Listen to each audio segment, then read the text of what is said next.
bafethu omnye wabantu aba-implicated kuMadlanga Commission sekekhiphe umpu wazisondeza kokhokho bakhe. Amelani ukwenzela singalahleki. Kuke kwafika uwitness D apho ngasekhoyo, wafike wasixelela ibali elimasikizi apho kwasuffocatewa umuntu wayeyisuspect wabulawa. uBrigadier Julius Mkhwanazi wafika wane-instruction akathi makuthathwe umzimba uyolahlwa edamini laseNigeria. Sharp ke kwaya nge-5 kaDisemba 2025 wabulawa uwitness D lowo.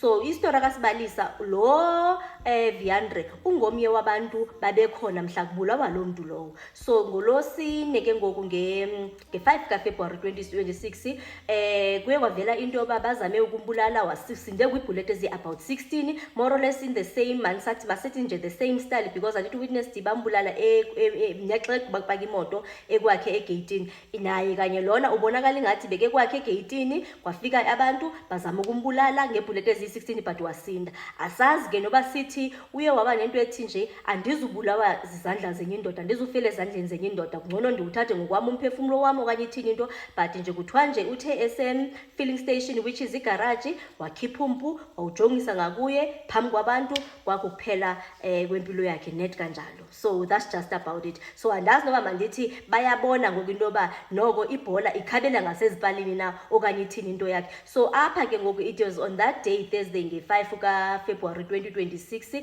apho babegqiba kumbulala khona. So nguye ke ngoku lona enimbonayo apho echantiza ebheka ngakuyo kona ke leyo i-crime scene. Uba ke namhlanje abantu base-filling station bebebhizi beklinana ne-crime scene noba sokubhobhoza ke ngoku igazi elo.